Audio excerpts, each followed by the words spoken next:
Hello everyone, আগের ব্লগে আপনারা দেখলেন আমরা মুন্নারের হোটেল থেকে চেক আউট করে ভিজিট করলাম রিপেল টি মিউজিয়াম, ম্যাকোফা চকলেট ফ্যাক্টরি এবং রিপেল ওয়াটারফলস।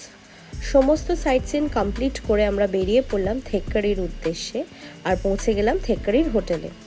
তাহলে চলুন শুরু করি আমাদের ডে 5-এর ব্লগ। ডে 5 শুরু করার আগে আমাদের ডে 4টা তো কমপ্লিট করতে হবে। আমরা থেক্কারির হোটেলে পৌঁছে যাওয়ার পর একটু খানিকক্ষণ রেস্ট নিয়ে লাঞ্চ করে বেরিয়ে পড়লাম কালারিপাইটু শো দেখতে।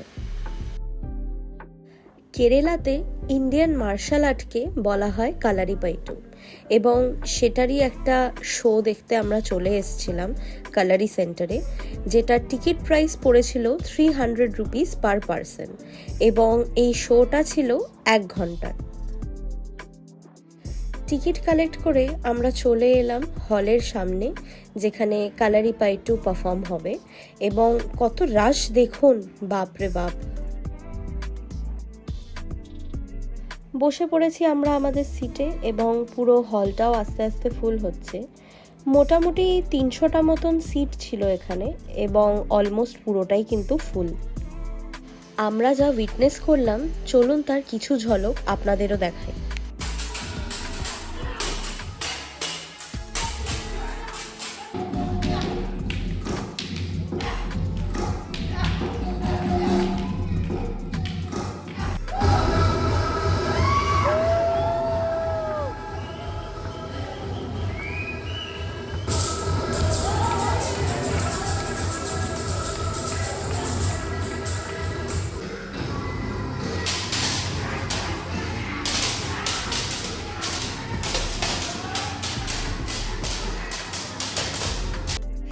এবং এরপর যেটা আপনারা দেখতে চলেছেন, আমি তো অবাক হয়েছি, আপনারাও আই এম শিওর অবাক হয়ে যাবেন।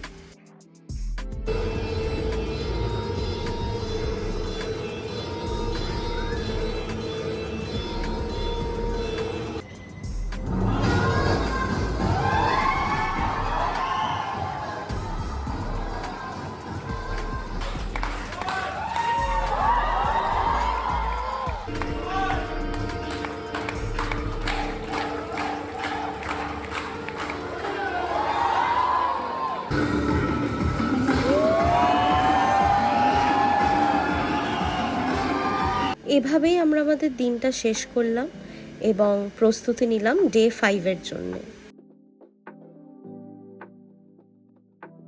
সকাল সকাল আমরা বেরিয়ে পড়লাম পেরিয়ার টাইগার রিজার্ভের জন্য। ঘড়িতে বাজে তখন ভোর 6:30, আর দেখেছেন কি লাইন পেরিয়ার লেকে বোটিং করবে বলে। এখানে কিন্তু এন্ট্রি টিকিট আলাদা ছিল এবং এন্ট্রি টিকিট কাটার পর আমরা একটা বাসে করে চলে গেছিলাম পেরিয়ার লেকের ভেতরে। এন্ট্রি টিকিট ছিল 75 রুপিস পার হেড এবং বোটিং ফেয়ার কিন্তু আলাদা ছিল। বোটিং ফেয়ার ছিল 255 রুপিস পার হেড। পৌঁছে গেলাম আমরা পেরিয়ার টাইগার রিজার্ভের ভেতরে। বাস যেখানে আমাদের নামিয়ে দেয় সেখানে একটা ছোট্ট ক্যাফে ছিল আপনাদের টুকটাক স্ন্যাক্স বা ব্রেকফাস্ট করার জন্যে, এবং সেখানেই কিন্তু ছিল বোটিং করার জন্য টিকিট কাউন্টার।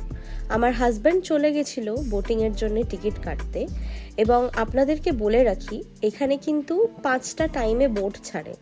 সকাল 7:30টায় ছাড়ে ফার্স্ট বোট, সকাল 9:30টায়, তারপরে 11:15, দুপুর 1:30 এবং লাস্ট বোট ছাড়ে হচ্ছে 3:30। টিকিট কাটার পর পৌঁছে গেছি আমরা লেকের সামনে এবং আপনারা দেখতেই পাচ্ছেন সবাই ওয়েট করছে বোটের জন্যে। আচ্ছা, একটা ছোট্ট টিপস কিন্তু দিয়ে রাখি, পেরিয়ার লেকে যাওয়ার সময় যতটা পারবেন কম জিনিস ক্যারি করবেন, কারণ এখানে কিন্তু বাঁদরের খুব উপদ্রব।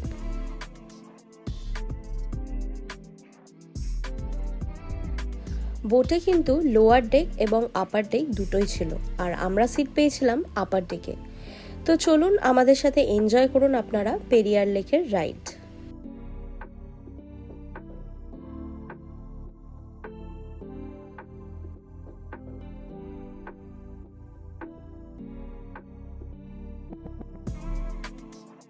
বোট রাইড কমপ্লিট করে আমরা হোটেলে চলে যাই এবং একটু রেস্ট নিয়ে অ্যান্ড লাঞ্চ করে চলে আসি এলিফ্যান্ট ক্যাম্পে। এলিফ্যান্ট ক্যাম্পে কিন্তু আমাদের দুটোর প্যাকেজ নেওয়া ছিল, একটা এলিফ্যান্ট রাইড, একটা এলিফ্যান্ট শাওয়ারের। তো চলুন আমাদের সাথে এক্সপিরিয়েন্স করুন এলিফ্যান্ট ক্যাম্পে। যারা এলিফ্যান্ট রাইডের সাথে এলিফ্যান্ট বাথও চুজ করবেন তারা কিন্তু অবশ্যই একটা এক্সট্রা জামা ক্যারি করবেন। দেখতেই তো পাচ্ছেন আমার অবস্থা।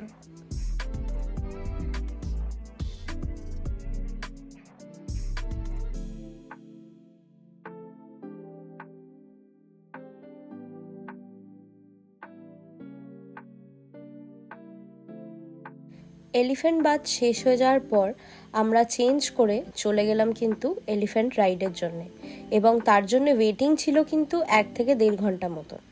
আর এই দেখুন আমাদের স্টার্ট হয়ে গেছে এলিফ্যান্ট রাইড। ভয় পাচ্ছিলাম ফার্স্টে, বাট তারপরে খুব এনজয় করেছি কিন্তু।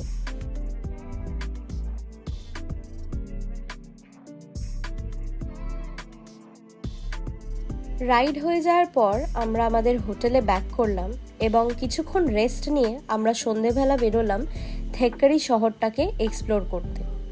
ছোটোর মধ্যে শহরটা খুবই সুন্দর এবং ছিমছাম ছিল, এবং এখানে একটা ছোট্ট ফুড জয়েন্ট ছিল যেখানে অনেক রকম খাবারের স্টল ছিল।